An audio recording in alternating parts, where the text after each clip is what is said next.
অষ্টম শ্রেণীর আজকের নতুন ক্লাস, প্রথম ক্লাস। তোমাদের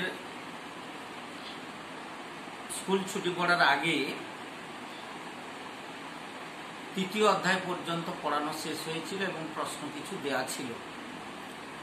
যেহেতু প্রথম ইউনিট টেস্ট হয়নি, আমরা দ্বিতীয় ইউনিট টেস্টের জন্য আমরা পড়ছো বাড়িতে, আমরা চতুর্থ অধ্যায় আজকে শুরু করব। চতুর্থ অধ্যায়ে দেখবে হেডলাইন আছে ঔপনিবেশিক অর্থনীতির চরিত্র। তাহলে অষ্টম শ্রেণীর চতুর্থ অধ্যায় আজকে শুরু হচ্ছে পড়া। চতুর্থ অধ্যায় আছে ঔপনিবেশিক অর্থনীতির চরিত্র। বইটা খুলবে, কাছে রাখবে, ভিডিওটা পাওয়ার সঙ্গে সঙ্গে কলমটা খাতাটা কাছে রাখার চেষ্টা করবে। প্রথম প্রশ্ন, ঔপনিবেশিক অর্থনীতি কি? ঔপনিবেশিক কথাটা উপনিবেশ থেকে এসেছে। তোমরা জানো যে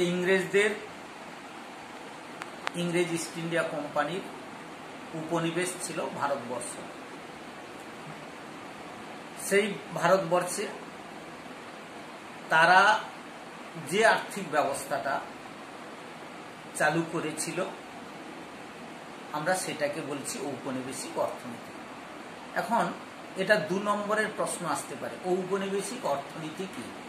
তাহলে আমাদের 2 নম্বরে যদি আসে, তাহলে একটা সংজ্ঞা লিখতে হবে। ঔপনিবেশিক অর্থনীতি কি? অধিকৃত বা দখল করা দেশের অর্থনৈতিক ব্যবস্থা যখন ঔপনিবেশিক দেশের স্বার্থে পরিচালিত হয়। আমি আবার বলছি, অধিকৃত বা দখল করা দেশের আর্থিক ব্যবস্থা যখন ঔপনিবেশিক দেশের স্বার্থে পরিচালিত হয়, তখন তাকে ঔপনিবেশিক অর্থনীতি বলে। ভারতের অর্থনীতি একটা সময় ইংল্যান্ডের স্বার্থে পরিচালিত হতো। এই ঔপনিবেশিক অর্থনীতি কতগুলো বৈশিষ্ট্য আছে, যে বৈশিষ্ট্যগুলো পড়লে চতুর্থ অধ্যায়টা পড়া সম্পূর্ণ হবে।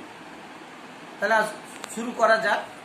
ঔপনিবেশিক অর্থনীতির প্রথম বৈশিষ্ট্য কি? ঔপনিবেশিক অর্থনীতির প্রথম বৈশিষ্ট্য হল শোষণমূলক ভূমি রাজস্ব ব্যবস্থা।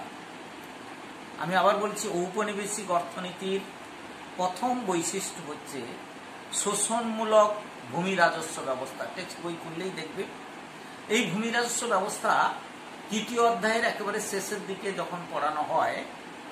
ওয়ারেন হেস্টিংস ভারতের প্রথম বা বাংলা, বিহার, উড়িষ্যার প্রথম গভর্নর জেনারেল হয়ে এসেছিলেন 1772 সালে।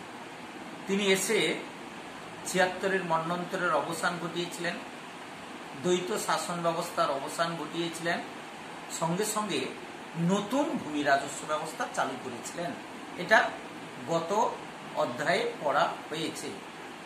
তা সত্ত্বেও আমি বলছি, তিনি যে ব্যবস্থাটা প্রথম চালু করলেন সেটা হচ্ছে 5 সালা বন্দোবস্ত। 5 বছরের জন্য, 1772 থেকে 77, 5 বছরের জন্য এই ব্যবস্থাটা চালু করেছিলেন।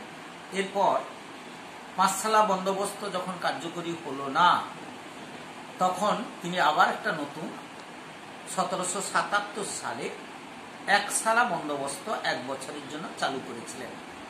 এটা চলেছিল 1789 সাল পর্যন্ত। 1789 সাল পর্যন্ত 1 সালা বন্দোবস্ত চালু ছিল। এরপর তিনি চালু করলেন, এরপর ওয়ারেন হেস্টিংস চলে গেলেন। এবারে ভারতের গভর্নর জেনারেল হয়ে আসলেন Lord Cornwallis. Cornwallis governor general হয়ে এসে তিনি শুরু করলেন 10 সালা বন্দোবস্ত। 1790 সালে 10 সালা বন্দোবস্ত চালু করেছিলেন। আমি পড়ছি শোষণমূলক ভূমি রাজস্ব ব্যবস্থা। পরে 1793 সালের 22শে মার্চ এই 10 সালা বন্দোবস্তকে তুলে দিয়ে তিনি চিরস্থায়ী বন্দোবস্ত চালু করেছিলেন। তাহলে শোষণমূলক ভূমি রাজস্ব ব্যবস্থার প্রথম হচ্ছে চিরস্থায়ী বন্দোবস্ত, রায়তওয়ারি বন্দোবস্ত, মহলওয়ারি বন্দোবস্ত, আর পাঞ্জাবে একটা চালু ছিল ভাইয়াচারি ব্যবস্থা। তাহলে আমাদের এই চারটে ভালো করে পড়তে হবে: চিরস্থায়ী বন্দোবস্ত, রায়তওয়ারি বন্দোবস্ত, মহলওয়ারি বন্দোবস্ত, ভাইয়াচারি ব্যবস্থা। তাহলে এই চারটে কিন্তু সিলেবাসে আছে। ভাইয়াচারি ব্যবস্থাটা নেই, তবে চিরস্থায়ী বন্দোবস্ত, রায়তওয়ারি বন্দোবস্ত এবং মহলওয়ারি বন্দোবস্ত এই তিনটে বিষয়ে দেওয়া আছে টেক্সট বইতে। এই তিনটে থেকে প্রশ্ন আসবে। কিরকম প্রশ্ন আসতে পারে? চিরস্থায়ী বন্দোবস্তের দুটি সুফল বা দুটি কুফল লেখো, হতে পারে। চিরস্থায়ী বন্দোবস্তের বৈশিষ্ট্যগুলি লিখো। রায়তওয়ারি বন্দোবস্ত চিরস্থায়ী বন্দোবস্তের দুটি বৈশিষ্ট্য তুলনামূলক আলোচনা করো, বা চিরস্থায়ী বন্দোবস্তের সঙ্গে রায়তওয়ারি ও মহলওয়ারি ব্যবস্থার তুলনামূলক আলোচনা করো, এরকম প্রশ্ন আসতে পারে। চিরস্থায়ী বন্দোবস্ত তাহলে চালু করেছিল, একটু বলি, 1793 সালে 22শে মার্চ বাংলা, বিহার, উড়িষ্যায় ইস্ট ইন্ডিয়া কোম্পানি নতুন যে ভূমি রাজস্ব ব্যবস্থা চালু করলো তার নাম দিল চিরস্থায়ী বন্দোবস্ত। এই ব্যবস্থার আরেকটা নাম হচ্ছে জমিদারি ব্যবস্থা। এবং চিরস্থায়ী বন্দোবস্ত পড়লে ডিটেলসে দেখবে সেখানে আছে সূর্যাস্ত আইন। এই বন্দোবস্তে বলা হলো যে চিরদিনের জন্য জমিদারদেরকে জমি বন্দোবস্ত করা হবে, তারা জমি ভোগ দখল করবে, তবে বছরের প্রতি বছর শেষ সূর্য অস্তমিত যাওয়ার আগে জমিদারকে তার নির্দিষ্ট খাজনা ইস্ট ইন্ডিয়া কোম্পানির কোষাগারে জমা দিতে হবে। এটার নাম হচ্ছে সূর্যাস্ত আইন।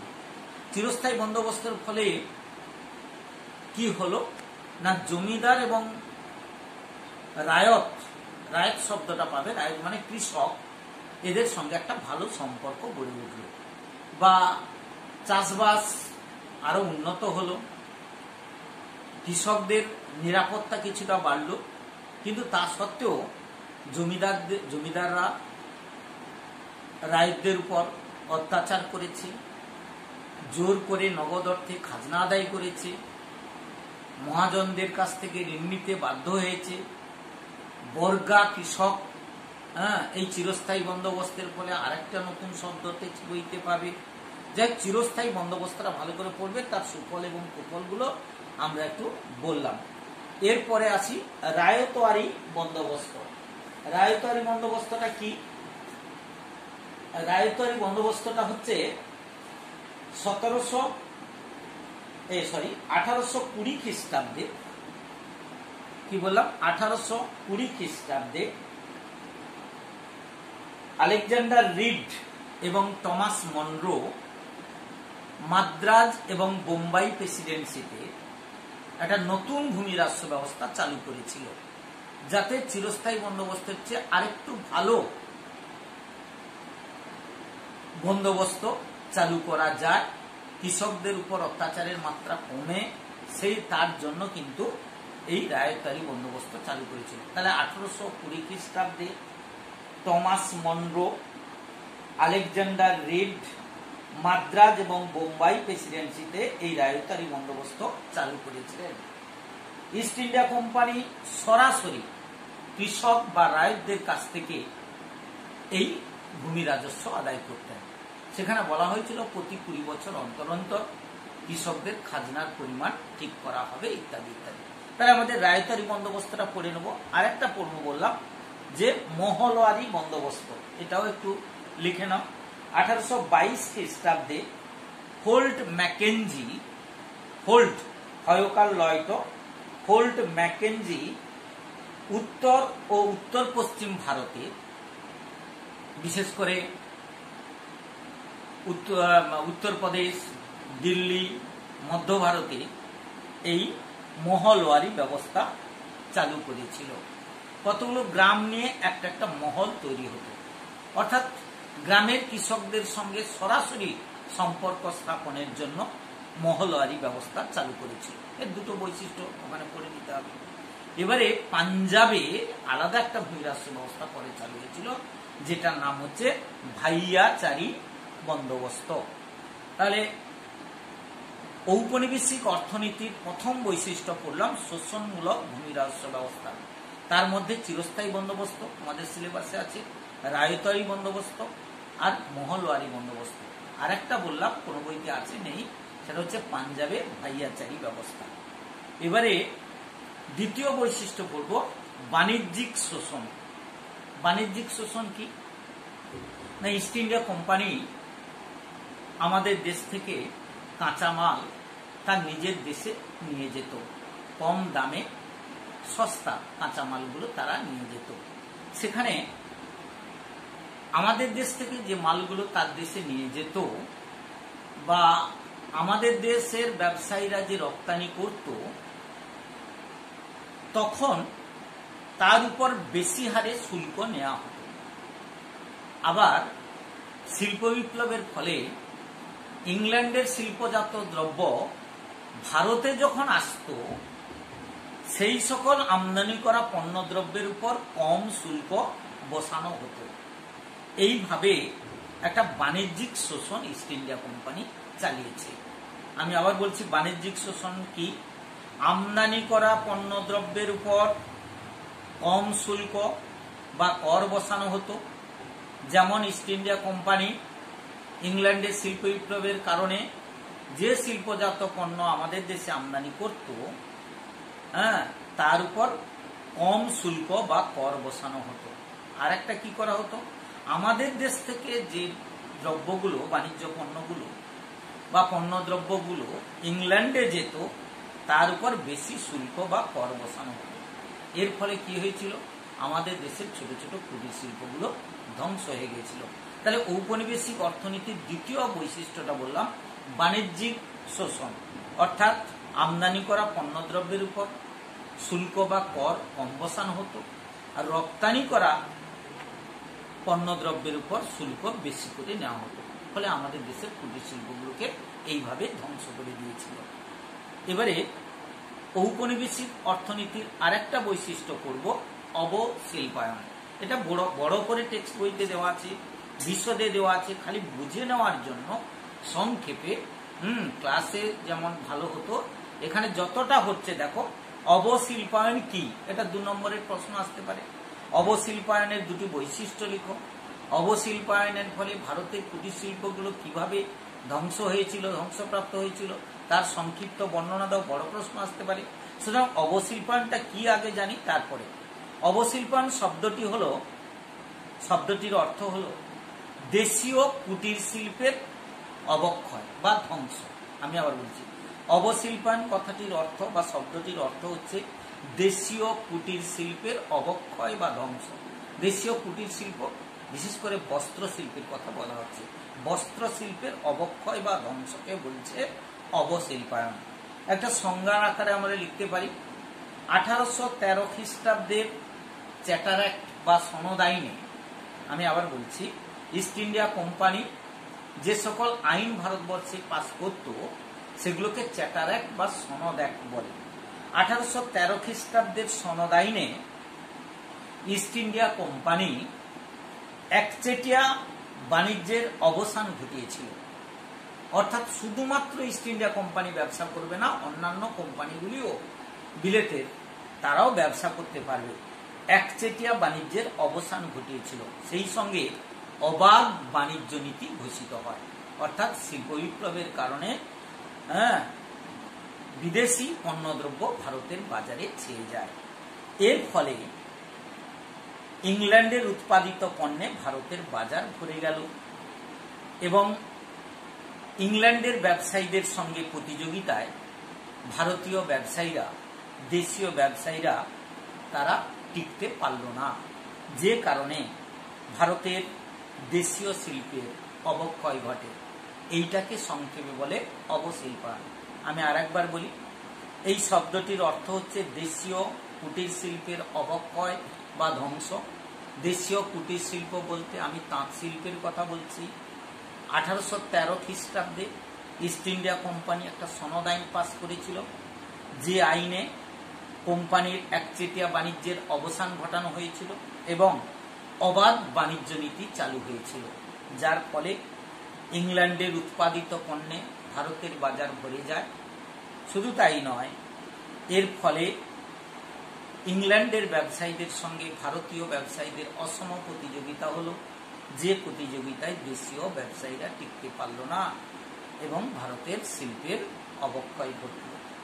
এটাও আমরা বলতে পারি ঔপনিবেশিক অর্থনীতির একটা অন্যতম বৈশিষ্ট্য। আমি আজকের আরেকটা আলোচনা করব, সম্পদের বহির্গমন। এটা কি? সম্পদের বহির্গমন, আমাদের দেশের সম্পদ ইংল্যান্ডে চলে যাওয়া, এটার নাম হচ্ছে সম্পদের বহির্গমন, যেটাকে ড্রেন থিওরি বলা হয়, ড্রেন অফ ওয়েলথ। তোমরা জানো 1757 খ্রিস্টাব্দে পলাশির যুদ্ধে ইংরেজ ইস্ট ইন্ডিয়া কোম্পানি জয়লাভ করার পর বিভিন্ন উপায়ে ভারতের অর্থ সংগ্রহ করে তারা ইংল্যান্ডে পাঠাতো। এই ঘটনাকে আমরা বলবো সম্পদের বহির্গমন। আমি আবার বলছি, 1757 খ্রিস্টাব্দে পলাশির যুদ্ধে ইংরেজ ইস্ট ইন্ডিয়া কোম্পানি জয়লাভ করার পর বিভিন্ন উপায়ে অর্থ সংগ্রহ করে তারা ইংল্যান্ডে পাঠাতো। এই ঘটনাকে বলছে সম্পদের বহির্গমন। আমি আবার বললাম, এই ঘটনা কতগুলো বৈশিষ্ট্য আছে সম্পদের বহির্গমন করতে গেলে। পলাশি লুণ্ঠন কি? সম্পদের বহির্গমন বলতে পারে পলাশি লুণ্ঠন কি আসতে পারে। পলাশির যুদ্ধের পরে নবাব মির্জাফরের কাছ থেকে এবং 24 পরগনার জমিদারি, নগদ অর্থ তারা জলের মতো আমাদের দেশ থেকে নিজেদের দেশে নিয়ে চলে গেছে। এই জন্য এটার নাম হচ্ছে ড্রেন থিওরি বা ড্রেন অফ ওয়েলথ।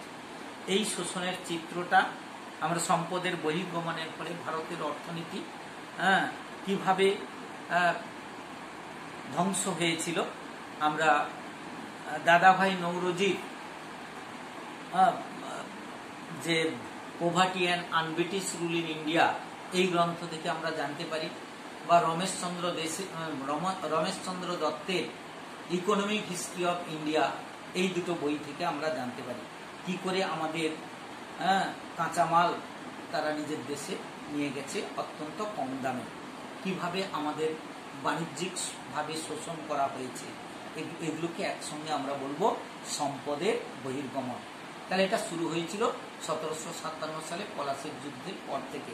ধীরে ধীরে যেমন ড্রেনে জল যায় তেমনি ভারতের সম্পদ ড্রেনে করে জলের মতো ইংল্যান্ডে চলে গিয়েছিল, যে কারণে এর নাম দিয়েছে সম্পদের বহির্গমন বা ড্রেন থিওরি বা ড্রেন অফ ওয়েলথ বলা হয়। দাদাভাই নৌরোজির বইটার নাম বললাম আমি, যে poverty and un-British rule in India. আর একটা বইয়ের নাম বলেছি রমেশচন্দ্র দত্তের ইকোনমিক হিস্ট্রি অফ ইন্ডিয়া। এই দুটো বই থেকে কিন্তু এই সম্পদের বহির্গমন সম্পর্কে জানা যায়। এবারে এই ঔপনিবেশিক অর্থনীতি পড়তে গিয়ে এখানে যে সিলেবাসটা আমি পড়ালাম তার থেকে তোমরা প্রশ্ন চাইছো, প্রশ্নগুলো এখান থেকে 1 নম্বরের প্রশ্ন অনুশীলনীতে যেগুলো আছে সেগুলো করবে, পড়তে গিয়ে ছোট ছোট প্রশ্ন দেখবে, বা কোশ্চেন অ্যান্সার যে বইগুলো আছে সেটাও দেখতে পারো, কোশ্চেন ব্যাংকগুলো আছে বই বাড়িতে সেটাও দেখতে পারো। এছাড়া আমি 2 নম্বরের জন্য কতগুলো গুরুত্বপূর্ণ সম্ভাব্য প্রশ্ন দিচ্ছি, সেগুলো একটু দেখে নেবে। যেমন অতি সংক্ষেপে উত্তর দাও।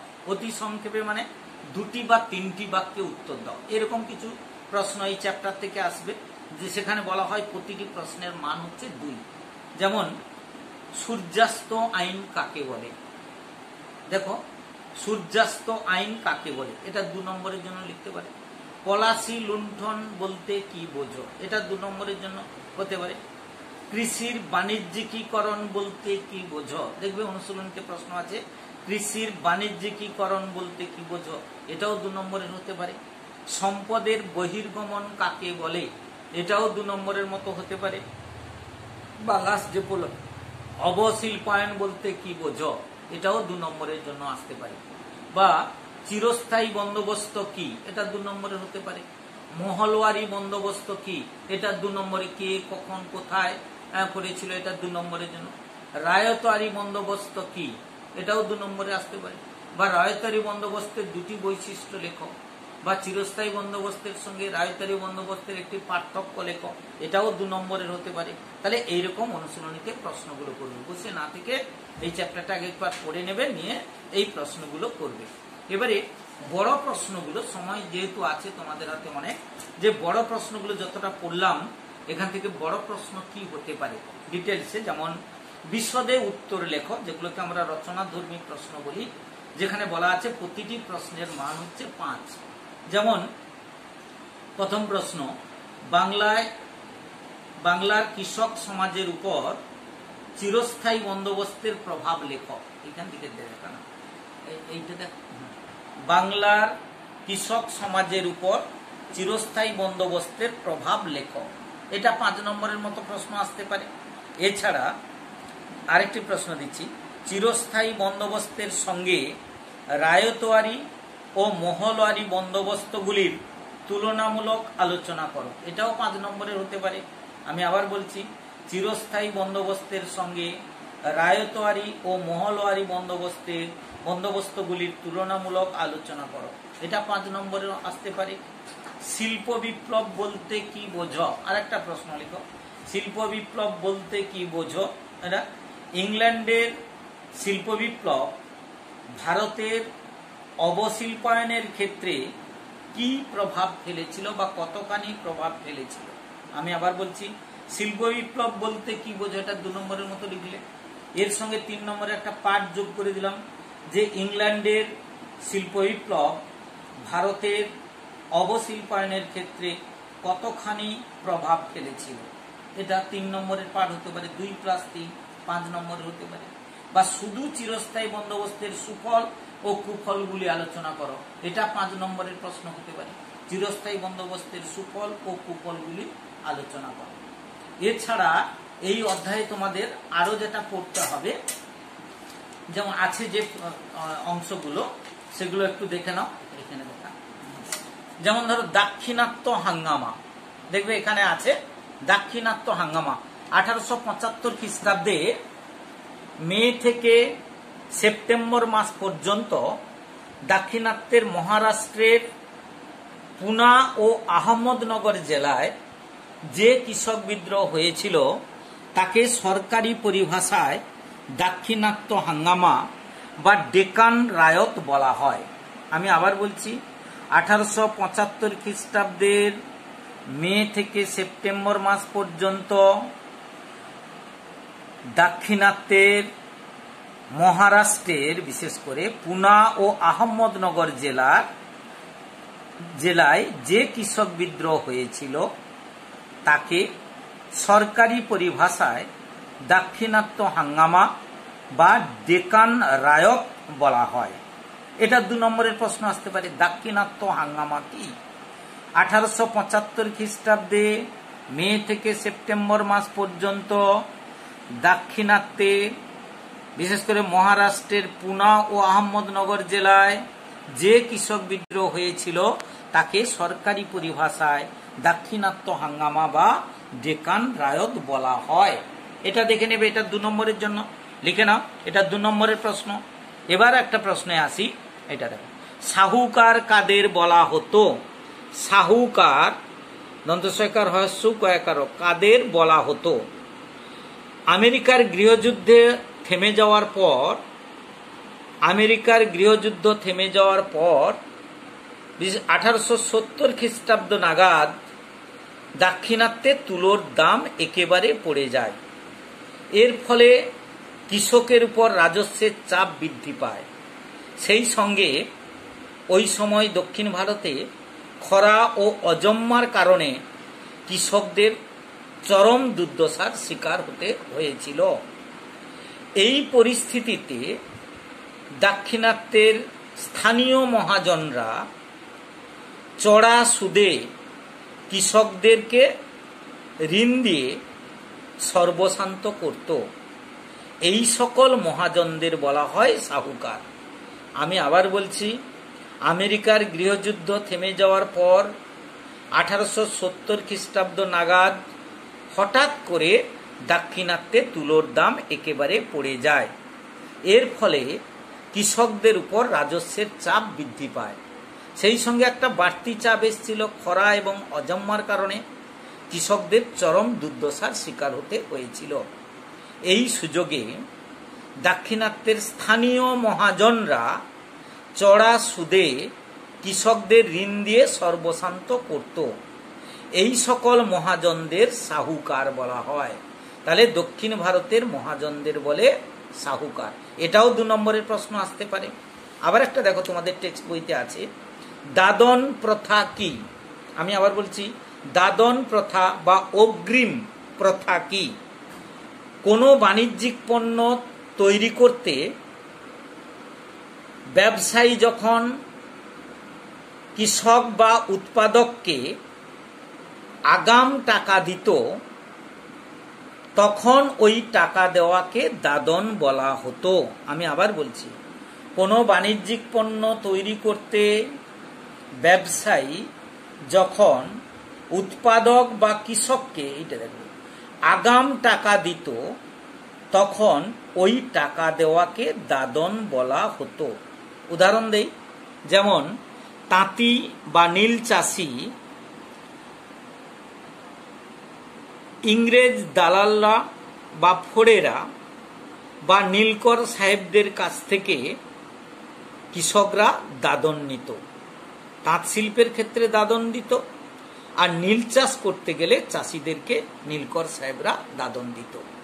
এর থেকে এসছে দাদন প্রথা বা অগ্রিম প্রথা কি। এটা 2 নম্বরের প্রশ্ন আসতে পারে। এবার দেখবে বইতে আর একটা আছে, বাগিচা শিল্প বলতে কি বোঝো?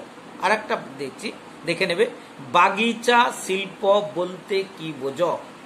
এই শিল্পটা, যেটাকে বাগিচা শিল্প বলছি, মূলত বাণিজ্যিক উদ্দেশ্যে উৎপাদিত ফসলের চাষভিত্তিক শিল্পকে বাগিচা শিল্প বলে।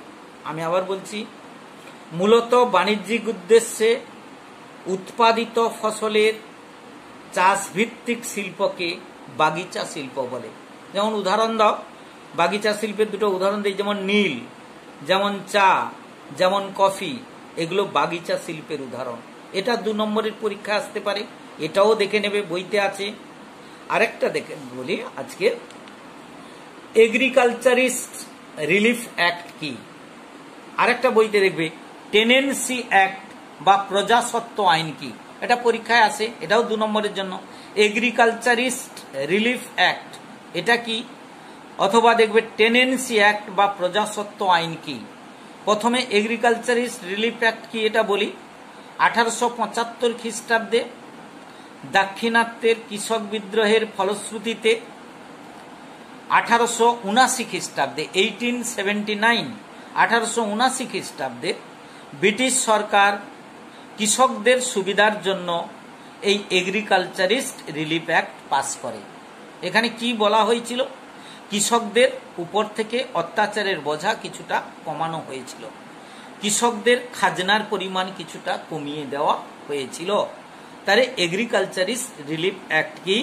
1875 খ্রিস্টাব্দে দাক্ষিণাত্যের কৃষক বিদ্রোহের ফলশ্রুতিতে 1879 খ্রিস্টাব্দে 1879 ব্রিটিশ সরকার কৃষকদের সুবিধার জন্য এই আইন পাস করেছিল।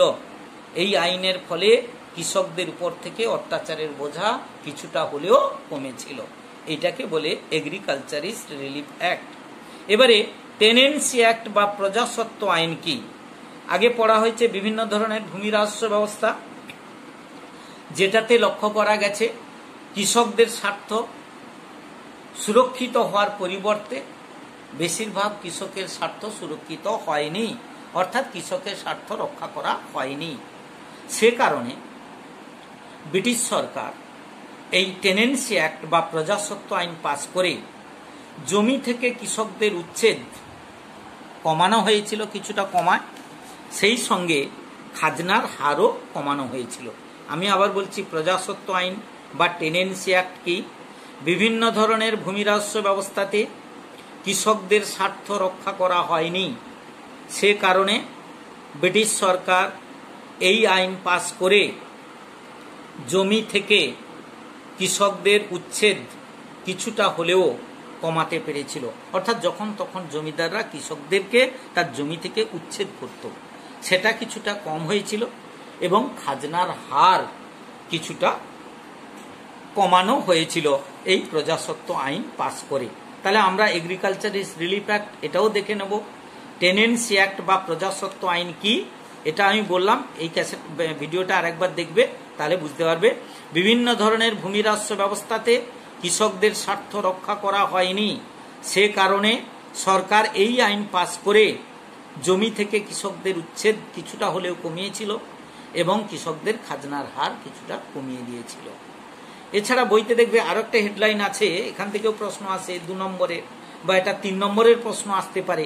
যেগুলো 2 বলা হচ্ছে ওগুলো 3-এও আসতে পারে, 3 নম্বরের প্রশ্ন হতে পারে। একটু ভালো করে নোট করে নাও যে এই যে দুটো একসঙ্গে দিলে এটা 3 নম্বর হতে পারে, বা এইটা 3 নম্বরের প্রশ্ন আসতে পারে। যেমন ধরো, ভারতকে ব্রিটিশ সাম্রাজ্যের রত্ন বলা হয় কেন? ভালো করে শুনে নাও প্রশ্নটা, এটা 3 নম্বরের প্রশ্ন আসতে পারে।